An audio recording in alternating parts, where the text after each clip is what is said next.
सगळ्यांचा सुसुळा व मांजरीच परिसर नव्हे तर केशवनगर असेल, 17.5 असेल, मांजरी असेल, शेवाडी असेल, त्या परिसरामध्ये काही पानटपऱ्या चालवल्या. माझी अशी विनंती पत्रकारांनी त्याच्यावर लक्ष घालावं. तुम्ही पहा, पानटपरी सकाळी 8 वाजता उघडायची तिथं गर्दी, म्हणजे लोक वाट बघतात ती उघडायची.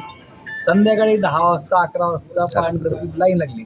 ते आम्हाला कळत होतं की हा काय प्रकार आहे. असले कुठं अचानक पान खाणारे प्रेमी वाढले. तर ते प्रेमी नाही, ते ॲक्च्युली त्याच्यामध्ये माझी माहिती अशी मला कळली की मी जरा काही पोरं पाठवून काढली माहिती, तर 30 रुपयाला काहीतरी ते पान विकतात आणि त्याच्यामध्ये ते ड्रग्सचा वापर करतात आणि ते पान पोरांना दिलं जाते.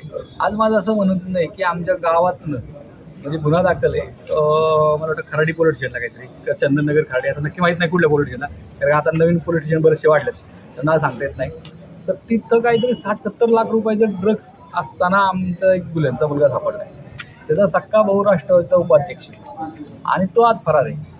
मग मला एक म्हणायचं की कोण यांना पाठिंबा कोण देते?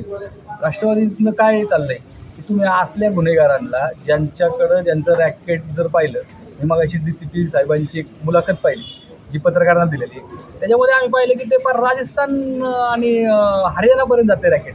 4 कोटी रुपयापर्यंत ड्रग्स सापडले त्याच्यामध्ये आणि त्यांचं म्हणणं आहे की ज्या पूर्ण रॅकेट सापडेल ते कुठं तरी 100 कोटीपर्यंत जाण्याचे चान्सेस. मग आज ही जी परिस्थिती आहे, तर आज गावातली जी सर्वसामान्य गरिबाची पोरं आहेत ह्यांची फार राख रांगोळी चालवली. ह्यांना हाताशी धरून अल्पवयीन पोरांना ह्यात ओढून अल्पवयीन पोरांकडनं हे काम करून घेतलं जाते. माझं असं म्हणणं की पोलिसांनी याच्या पूर्ण लक्ष घालावं, नाही तर भारतीय जनता पार्टीला परत रस्त्यावर एकदा उतरायची वेळ यावी नाही. मग आम्हाला मान्य आहे, आता तुम्ही विचारसान पत्रकार की अरे CM तुमचे गृह खातं तुमच्याकडे, पण आम्हाला असं वाटतं की आता मान्य आदरणीय अजितदादा आपले नाहीत, पण ही जी घटना आहे ही 2 महिन्यापूर्वीची आणि मग ह्यांना काय कुणा राष्ट्रवादीच्या मोठ्या नेत्यांकडनं साथ आहे का? काय नक्की का पोलीस कशाला घाबरतात? यांच्यावर कारवाई का होत नाही? आमच्यासारख्या सर्वसामान्याला ह्या पांढऱ्या दिसतात आणि त्याच्यावरती गर्दी दिसते, पोलिसांना का दिसत नाही? कोण आहे ह्याच्या पाठीमागं? आमचं हीच म्हणणं आहे आणि ह्यासाठी आम्ही आलो. भविष्यामध्ये हे जर सगळ्या कारवाई नाही झाल्या तर आम्हाला मोठ्या प्रमाणात आंदोलन करावं लागेल किंवा CP ऑफिसला जाऊन CPला भेटायला लागेल किंवा वेळ आलं तर मुख्यमंत्र्यांपर्यंत पत्रव्यवहार करायची वेळ यावी नाही आमच्यावर, एवढीच आमची विनंती आहे. पदाधिकारी आहे, तुम्ही परत ऐकलं नाही, पदाधिकारी आहे, मला वाटतं माझ्या माहितीनुसार उपाध्यक्ष होता. त्याच्या भावावरती, सख्या भावावरती माझ्या माहितीनुसार तो फरार आहे. त्या जे 4 कोटीचं रॅकेटचं जे DCP साहेबांची इंटरव्ह्यू झाला त्याच्यामध्ये एक भाऊ अटक आणि एक भाऊ फरार आहे.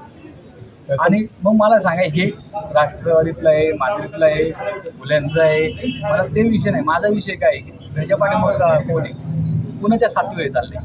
त्या मुलांचं माझ्या माहितीनुसार त्यांच्या स्वतःच्या फेसबुकवरती वेपन असलेला फोटो आहे, अरुण गवळीला भेटलेला फोटो आहे, अजून काय पाहिजे, राष्ट्रवादीच्या बॅनरचे फोटो आहेत, केक कापणारे फोटो आहेत, रॅलीचे फोटो आहेत.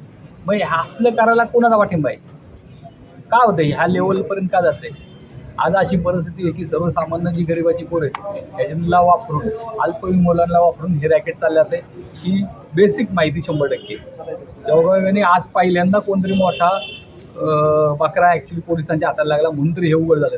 हे किती वर्षापासून चालू आहे? आम्ही उलट पूर्वी विचार करतो, अरे काय आहे की मला 2 वेळा बाबा आम्ही गोपाळपट्टी ते मांजरी हडसर गाव चालत गेलो होतो, 200-250 पोरं. का आता त्यावेळेस मी असं कळतं यांच्या पोरांनी प्रॉपरवरती अटॅक केला. इथं आमचे बंधू बाळासाहेब घुले, शिवाजी स्मारक समितीचे, छत्रपती शिवाजी स्मारक समितीचे अध्यक्ष, ज्यांनी पुतळा बसवला गावात, त्यांच्यावर अटॅक झाला. मग आता काय झाले? प्रॉपर आमच्या घरात घुसून मारणे, सोनं वरवाडणे का काय करणे, आता एवढंच राहिले का फक्त? त्यासाठी आज आम्ही निवेदन दिले. निवेदनामध्ये असं पोलिसांना विनंती केली की आम्ही जर हे झालं नाही तर तीव्र पद्धतीचं आंदोलन बघू. तुम्ही या संदर्भामध्ये भाजपचे काही मंत्री, आता गृहमंत्रालय तर तुम्ही सांगितल्याप्रमाणे भाजपकडेच आहे. मग आता तुम्ही ज्येष्ठ नेत्यांशी काय बोलणार आहात? बोलणार, आम्ही ज्येष्ठ नेत्यांशी बोलणार. आम्ही ह्याच्यामध्ये आम्ही अशी सुरुवात केली की जो काय संविधानात कायदेशीर विषय तर पोलीस स्टेशनपासून आपण सुरुवात केली पाहिजे. कारण का पोलीस स्टेशननी जर ठरवलं आणि वरतीवर व्यवस्थित माहितीच गेली नाही तर कळणार नाही. मग पोलीस स्टेशनपासून आपण कायदेशीर त्या पोलीस स्टेशनपासून सुरुवात केलेली आहे. ह्याच्यामध्ये जर आम्हाला कारवाई नाही झाली तर ज्येष्ठ नेत्यांपर्यंत बोलणार आहे आणि सगळ्या गोष्टी आम्हाला करावंच लागणार आहे. कारण का आज ही अल्पवयीन मुलं भविष्यात आपलीच पोरं गुन्हेगार होते आणि आपल्या घरापर्यंत जर ड्रग्स आले अजून किती दिवस शांत बसलं आहे? काही नाव घ्याल का कोणाचं, सांगाल का नाव नेमकं? आता तुम्ही बोलताना सांगितलं की यांना कोणाचा आशीर्वाद आहे?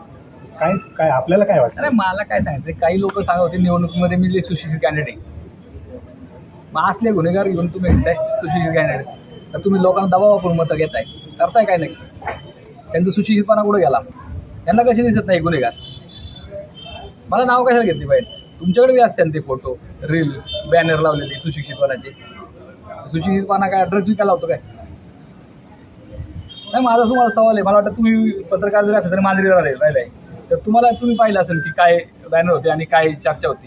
आमची म्हणणं आहे की कायदेशीर कारवाई व्हावी, रितसर व्हावी, म्हणून आम्ही जो प्रोटोकॉल आहे संविधानामध्ये जे पद्धतीने सांगितले, पोलीस स्टेशनपासून कायदेशीर अर्ज केला पाहिजे, आणि जर ह्याच्यावरती कारवाई नाही येईल तर आम्ही टप्प्याटप्प्याने पुढे जाऊ.